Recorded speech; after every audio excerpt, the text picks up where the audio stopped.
Well, Bungie was back today with their big ViDoc reveal of Lightfall ahead of the release in just under 2 weeks' time. So we've got information related to the story, our new Darkness Power Strand, the Neon City of Neomuna, new exotic Season of Defiance, new gameplay tools, plus also a hint and some details about the future of Destiny. So today, I'm going to go over all those details, so let's get to it.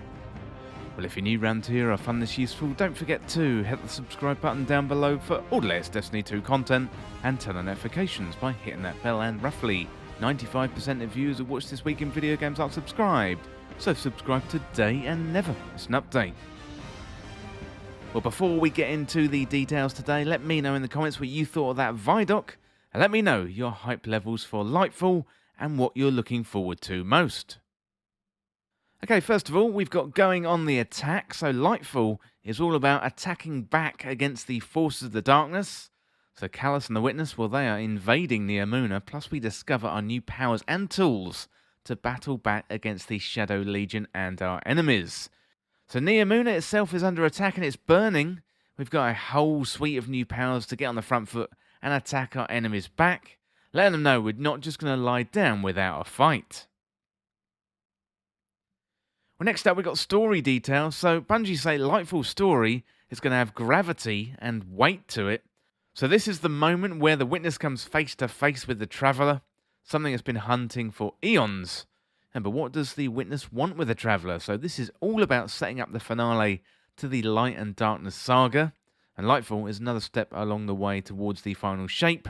And the narrative team have got a lot of surprises in store for us in the campaign, plus also in the seasons to come in the year of Lightfall.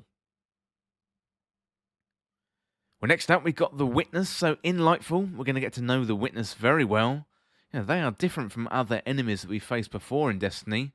So others are often theatrical and very over the top, whereas the Witness is calm and is all about control, and they are very, very reserved. But with that calmness, also, they are very, very dangerous indeed. Well, next up we've got Callus, so we finally get to see Callus after all these years. He's power hungry, and now he's a disciple of the Witness. So in Lightfall he's going to go through a physical transformation. Essentially, he's going to be reborn, and he's also more dangerous than ever. Well, next up we've got Strand, so Strand is our new darkness power. So Bungie didn't want to make what we expected them to make, and that was poison. They wanted to make something that was unique to Destiny, and that is Strand. So Strand is a cosmic web, something that's all around us. So it's unlike anything else we've seen in Destiny. It's not fire, it's not ice, it's not electricity.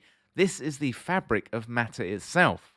So we've got a better look at the Guardian Strand supers as well. So the Hunter Threadrunner super, it's called Silk Strike, where you move and attack and you move and attack.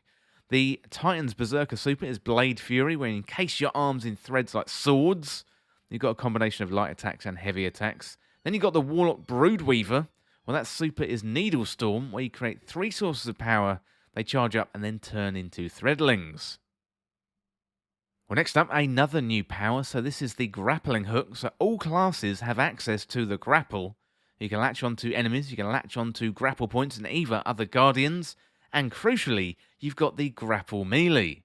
So you can grapple onto enemies, which propels you forward into them, that stuns them. And then you can do a Grapple Punch, which in turn creates unravel projectiles. So essentially, it's like grappling towards an enemy, you're propelled towards them, and then you punch them in the face, and then it creates the projectiles that's going to injure them even further. So it's really, really good. This is going to make Destiny feel like a completely different game.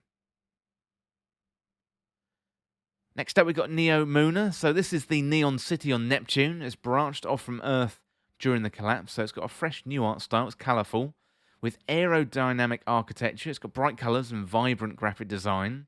There's a beach area with sand made from diamonds, and the place is also packed full of mysteries, so can't wait to explore the Neon City of Neomuna. We've got an arcade lost sector, plus a puka pond. That is the creature, the strange flying little fish creatures that we first saw in Beyond Light with Elsie Bray. And we can also explore Callus's ship, and the city itself is in shambles. It's on fire. And clearly, we are stepping into a middle of a war. Well, next up, we've got the Cloud Striders. So they are the defenders of Neomuna. So Nimbus and Rohan. Rohan is the older Cloud Strider. He's grizzled, whereas Nimbus is the younger one. He's confident, so they've got new perspectives on the battles going on in the solar system, and they are unlikely to be very happy about Callus and the Witness attacking them. Well, next up we have the Tormentors. So these are world bosses that have been designed to be the most scary unit in Destiny history. So they wield a massive scythe and command void energy.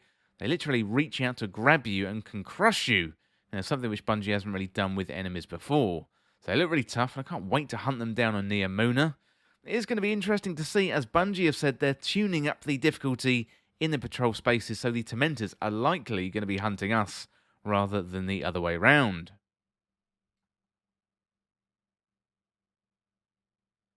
Next up, we got our first look at Season of Defiance. So, on one hand, we're helping out on Neomuna, which is where the Lightfall campaign will take place. Then back home on Earth, this is where Season of Defiance will take place. So we can see Crow and Amanda, and maybe that romance will blossom between them, or maybe there's going to be a betrayal. Now, Bungie also mentioned Petra and Devrim K. It's going to be great to have a meaningful interaction with Devrim after all these years. We've also got some reworked strikes coming back as well. So the Lake of Shadows and the Arms Dealer, they have been reworked. And this definitely makes sense in the context of the Cabal invading Earth, much like they did during the Red War campaign. But this time, I imagine it's going to be the Shadow Legion. Well, next up we got exotic armor. First of all, with the Warlocks, we got Swarmers. So you can create new Threadlings and pick up a Tangle and throw it. That looks really, really good. Then we got the Hunters. This is a helmet, helps you grapple. You also get Woven Mail. Then with the Titans, that helps you augment one of your aspects. That splits into a wave, and you can also get Woven Mail as well. So all of them look really, really good, and really can't wait to get my hands on those exotics. Well, next up we got exotic weapons. So first we've got a heavy machine gun. That one has an alternate effect on every 4th bullet, and also an even better effect on the 16th bullet. And this one is a Void heavy machine gun, and it's going to absolutely obliterate your enemies. Next up, we've got a pistol with rounds that seek targets. It's got a charge up time you can lock onto multiple targets, and this one looks really, really good. Not really sure if it's a hand cannon or a sidearm. I think I did read in the marketing material that this is a sidearm. It's really interesting that you use the phrase pistol, but this one is probably the one that I'm looking forward to the most. Can't wait to get those seeking rounds. Looks really, really good. Well, next up we've got loadouts. So this is going to be a huge feature for Destiny 2, and essentially is build crafting 2.0. So making builds much easier to understand, getting more people into build crafting, explaining the benefits, and making it easier through the UI to manage. So there's going to be a new build management screen, which helps explain everything to new lights. Plus we'll get to tinker and explore new and existing builds through this system for those of us who've been making builds over the years in Destiny 2. So simplifying Destiny is a really good strategy. There's so many systems that can be difficult to understand unless you've been there from the start, so this one is going to be a great addition for all players. Well, next up we got Guardian ranks. So this is all about providing Guardians a checklist of stuff to do to get better at the game. So objectives are laid out in a nice, neat checklist. It's going to be super helpful as an onboarding process for new players. Plus you can also give other players commendations, thanking players for their help in loads of different types of activities. And over time, you're going to build up a profile, and this is going to be really, really useful for other Guardians to see what type of Destiny 2 player you are. And finally today, Bungie talked a little bit about the future, so we're coming up to the 10-year anniversary for Destiny 2, and Bungie say they want to keep building Destiny, paying off storylines they've been building for years. You know, we got that finale coming with the final shape, which is the final part of the Light versus Darkness saga, but after that there's so much more for Bungie to build. So Bungie say this is a universe that's got so much more than the Traveller and the Pyramids, and once that Light versus Darkness saga wraps up, I can't wait to find out what we're going to do next, and also where we're going to go. Well, I don't know about you, after that I'm really, really excited, but let me know in the comments what you thought of the Lightfall ViDoc, and let me know what you're looking forward most to in Lightfall. Well, as always, thank you so much for watching, and for more Destiny 2 content like this, hit that subscribe button down below and subscribe to This Week in Video Games. Or you can check me out on Twitter at TWIVG Podcast. If you enjoyed this video, found it useful, liking and sharing the video would really help me out. Otherwise, check out the other videos on the channel. Well, thanks again, and I'll see you soon.